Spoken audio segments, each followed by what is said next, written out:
and welcome to Agile World. How are you, Karl? I am great, thank you. Do you like my hair? It's gone really well this week. So I know the it's nice clear. prelim to that was that Sabrina said she's had a hair disaster. So I thought I'd talk I, about my hair and the I'll tell lovely plaits I've got. No. I'll tell a quick funny story here, okay? Just for people that know me pretty well. I decided to try this new curling hair technique that is on all the big social medias, and then I had a situation where I had a Peloton tread boot camp in the morning, and I thought, how am I going to be able to run with these things kind of flapping in my hair? So I decided to put my hair in a shower cap, and my shower cap's a unicorn shower cap. And I wish I recorded it and just kind of sent it out just to give everyone a smile, because me running on a treadmill in a unicorn shower cap, I think will make everyone's day because it's absolutely hilarious. But Well, I feel hard done by now, but maybe next time. And I'm beginning to feel that perhaps we should mention there's someone else in the room. we do. Hello. Hello, Adrian. How are you doing? Who's that? Oh, yes, me. Hello. Yes, I'm extremely well. Hello, Karl. Hello, Sabrina. So I've actually known Adrian for a long time, although we've not spoken for a while. I can't remember. What did I do? No, we worked together a long time ago in central London for a digital agency, and it was a good experience. So I'm still talking to Adrian after all these years. You must be desperate. Adrian, tell us about yourself because I know you've got a fantastic background. Give us a bit of I a. have. I started out pretty much in IT, software development, way back in the 1980s, in the days of SSADM and something called prompt project management, which eventually evolved into Prince and Prince 2. And that was in BT, British Telecom, as was then. In the mid-90s, I left there and went freelance. And apart from a 2-year stint as head of customer projects at Cable and Wireless, I've been freelance as a consultant ever since, mostly delivering organization transformation programs in a variety of sectors. I'm not an IT person. I'm not a telecommunications person. I'm a professional. I'm a project professional, I think is how I put it. I've worked anything from telecommunications to central local government to mining to aviation to coffee. I'm a project professional. That's really what it boils down to, and it's what put me in contact with Agile and agility about 12 years ago. But I dare say we'll come on to that. Yeah, that's what I've been doing. I've sort of semi-retired a number of years ago, and since then I've been working with a small number of clients, helping, for example, a software startup run by a guy who's been a friend and a client many times over. Well, he's been a friend for 20 years and has been a client several times as well. And I still do some coaching and mentoring there. And I write the occasional book. Well, I've written one book anyway, so myself. Tell us about your book. Tell us about my book. Well, do I have a copy? Here we go. Here it is. All right, I should just take that from you. Yes. It's called Agile Beyond IT, and it's about project management agility. And if you like, my agile journey started probably about 12 years ago now, when I started doing some work with a couple of clients, and they were trying to take agile out of the IT area, where they've been using it fairly successfully, and they say, well, can we actually apply it to projects? Can we apply it in our business operations? And I started thinking, and then I started also looking at what other organizations were doing, talking to a lot of other people, and realizing that a lot of people were making some really huge and very expensive mistakes. The most common one, which I've written about endlessly and blogged about and lectured about and ranted about at Speaker's Corner in London, no, I haven't been there, but I probably made it one of these days, is for people who take agile software development methods like Scrum, like SAFe, and they say, these can be project management as well. And they can't. They really can't. You said it. Thank you. Someone's actually said it on camera. Keep going. I've said it on camera several times and in conferences. And do you know, no one's actually contradicted me. No one's ever said at a conference over 12 years or online or anything, no one's ever said to me that Scrum is project management. And no one's ever contradicted my take that Scrum isn't project management. So why is it that if you Google Agile project management, you get Scrum everywhere, or you get Agile project management is about being iterative. Well, it might be, but it doesn't have to be. Yeah. The word iteration doesn't even appear in the Agile manifesto, for goodness sake. So it's another, I'm not going to say it, it's someone else created that term. But you're 100% right. Scrum does work very well with project delivery, but it's not a project. No, and it doesn't actually have to. And the main driver for writing this book, and it sure as hell wasn't to make lots of money, although I'd like to, but I don't think J.K. Rowling's in any danger from competition from me. But the main reason I did this is because I thought it's about time there was something that said what agility looks like when it's applied to any project in any sector. So it looks at it from the point of view of what does agility look like when you apply it to the whole of project management. And then the examples I've got in the book come from things as diverse as, well, telecommunications, not surprisingly, even nuclear engineering, for goodness sake. Because I came across a program that was managed agile, although the company at the time didn't realize it, and like they asked me to look at the program and write about it, and I did. And I said, "Do you realize you are doing this entirely agile?" And they went, "Wow, that was fantastic." So it's there to try and get some, because there's lots and lots of writing. There's lots of books around about agile project management. Some of it get really wrong, and that's that Scrum is project management brigade. Some of them basically focus on project management of IT projects, of software projects. But my one doesn't. It does. There is some IT in there, but basically it focuses on the project management, and it focuses on agility, and it doesn't focus on the sector. So can I ask a question then? So one of I mean, I agree that Agile and specifically Scrum is not a project management methodology. It's a continuous delivery methodology. That's what it's focused on. Except that the people that seem to be coming up with these frameworks on top of it have clearly never delivered anything, therefore they don't know. You might say that, I couldn't possibly comment. But they've never worked in a Scrum, in a software development environment where you may need to do some work waterfall because it's not safe to do it any other way because of the levels of complexity and risk, and other parts you can do in a continuous delivery, something to do with the UI or product feature development that works completely and makes complete sense. So what is it about project management agility that's differentiating it from the continuous delivery methodology in Agile that sits in development? Well, let's tackle, if I can address the continuous delivery bit first of all. Yeah. Absolutely, things like Scrum, because of its sprints, can work really, really well for continuous delivery. I know, for example, of a major financial organization in this country that uses that has a permanent Scrum team. They have product-based Scrum teams, and I know the director of ICES.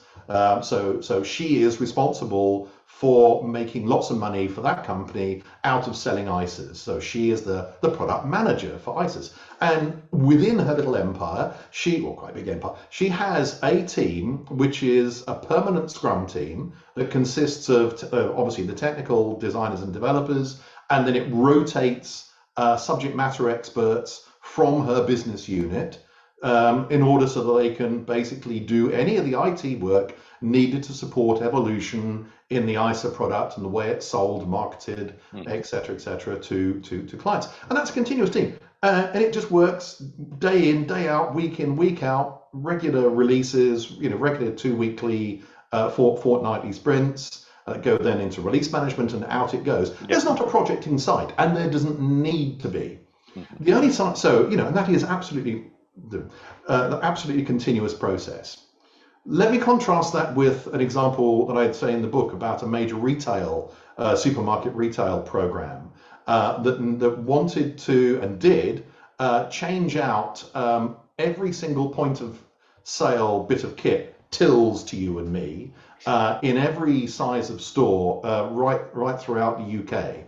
And so that was brand new hardware and the latest point of sale software, and the development, or at least it wasn't bespoke. It was taking a package and then making installation. It in the supermarket. Yeah. So all the software development was done using Scrum, and at one point we had 3 concurrent Scrum teams to get the work done in the time that we needed. But that was all organized within a project wrapper.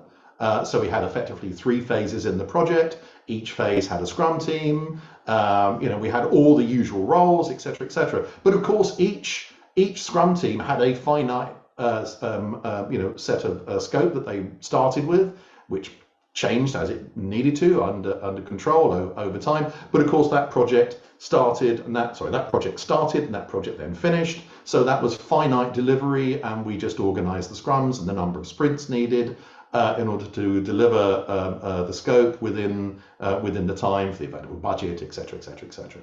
So it's things like agile software development can work either in a continuous process, or they can work within the wrapper of a project, depending upon what's appropriate.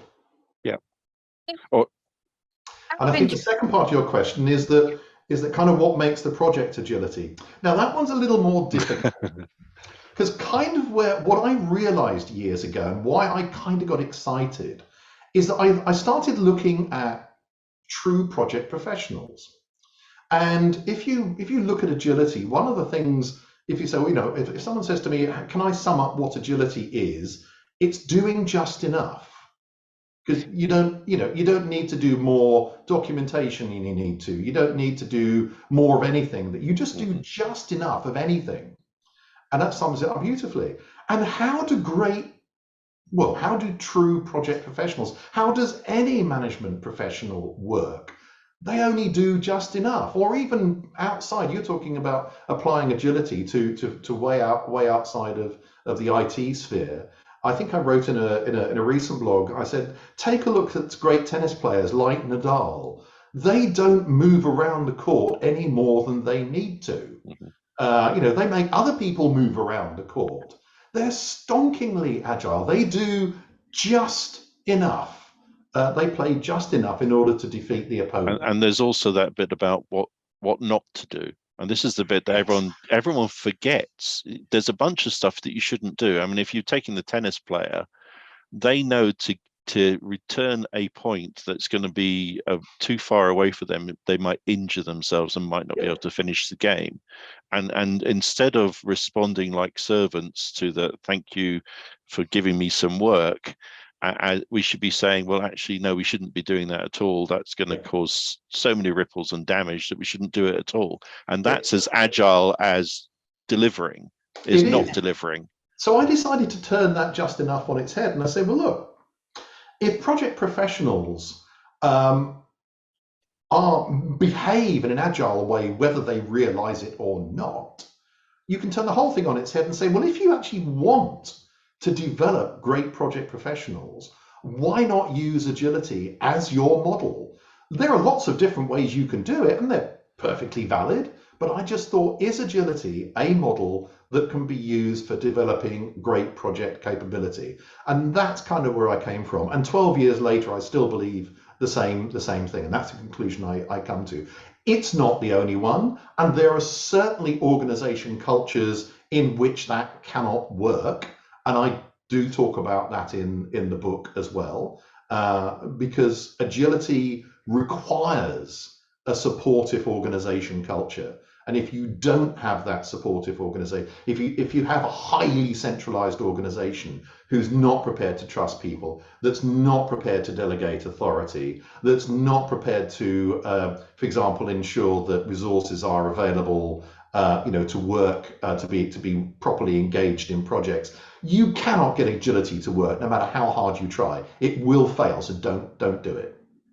The one thing I've loved that I've noticed over the years since it started to move towards actually using agility when it comes to project management is there's the open and honesty. Don't get me wrong, years ago, and I'm going to get shot for saying this, not many people trusted project managers because part of their role was to overestimate. Now, this was not for them to lie because they wanted to get a bonus. Don't get me wrong, they did a little bit, but it was more to protect the team because it was so much of the unknown.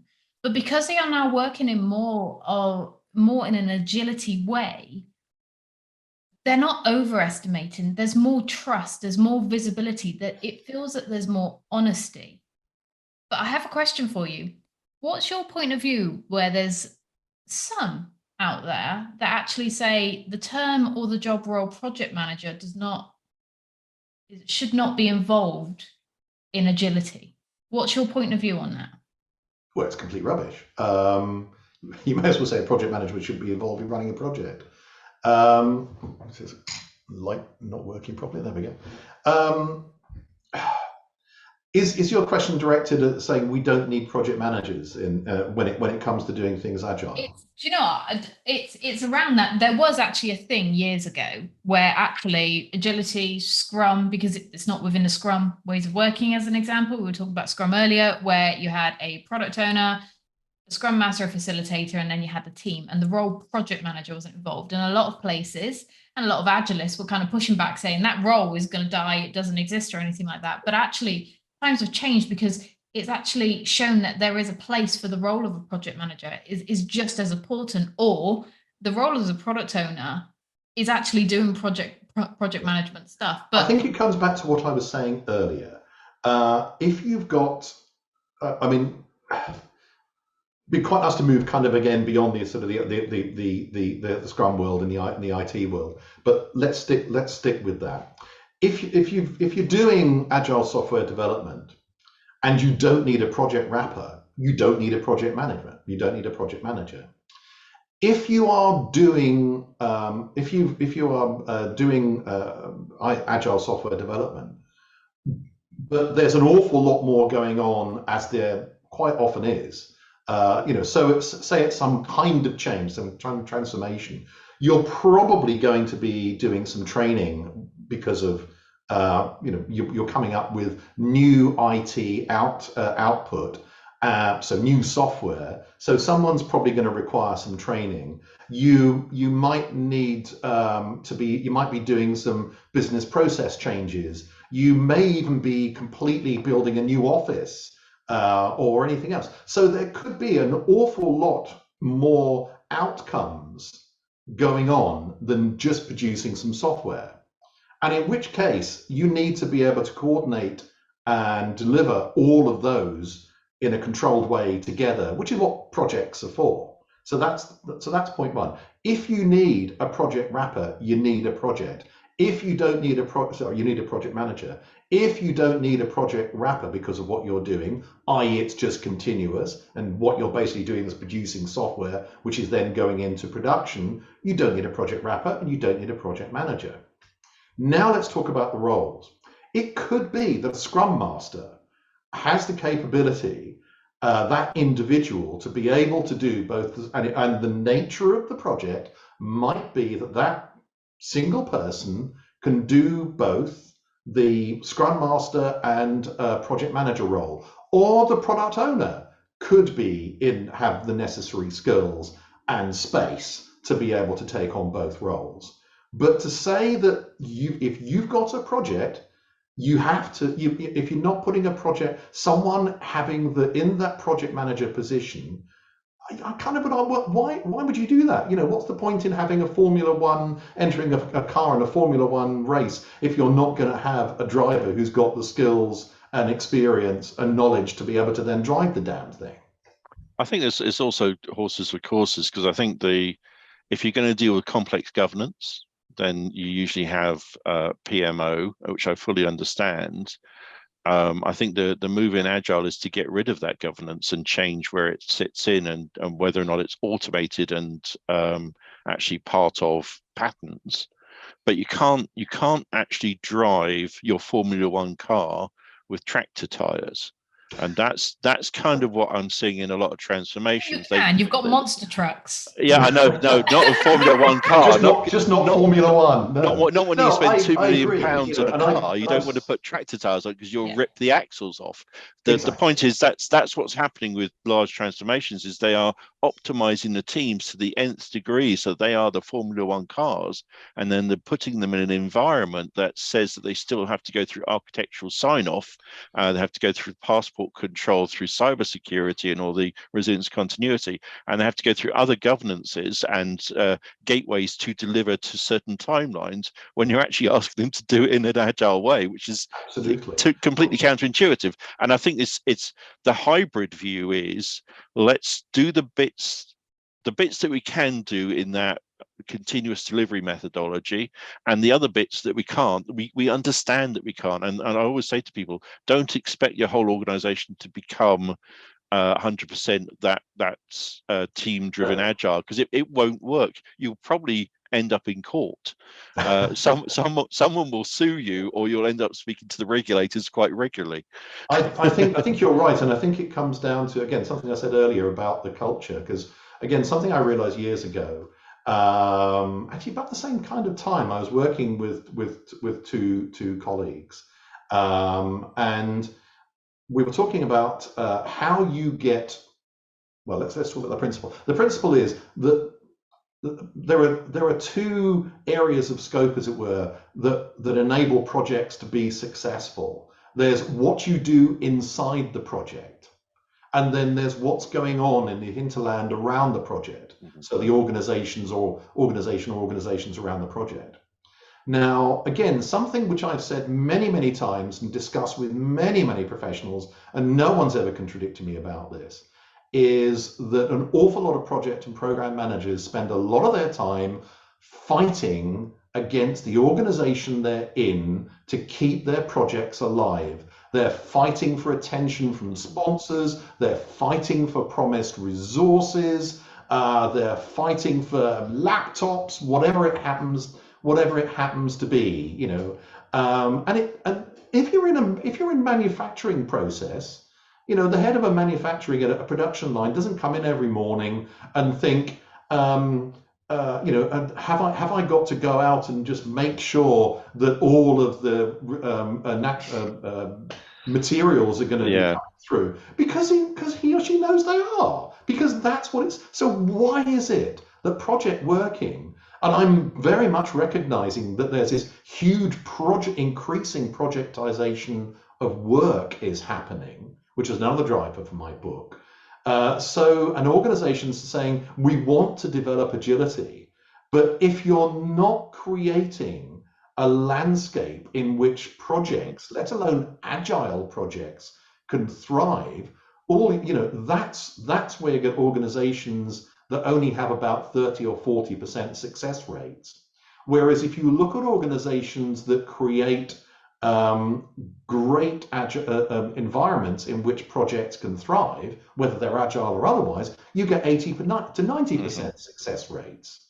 And that's it. And, you know, part of that is getting more people with project backgrounds onto boards, because an awful lot of people at board level do not get projects head and heart. And if you don't get projects, how the hell can you lead them? Yeah. 100%. I think there's probably lots that we can talk about, but we're kind of running out of time. But you know, thank you so much, Adrian. Sabrina, any last thoughts? Show us the book again. show us the cover of the book again. If you just want a view of what project management looks like with agility applied, with lots of examples from loads of different sectors beyond IT, I hope and think this is readable as well. I'm getting good feedback on that. Go out, buy the book, have fun with it, and I'd love to have feedback, positive, critical feedback, or otherwise. Great, fantastic. Thank you so much for your time. I really enjoyed it, and we'll have to get you back on because I've got a feeling there's so much more that we can actually go through. I think we've only had. You just try and shut me up. Thank you so much. Thanks. Thank you both.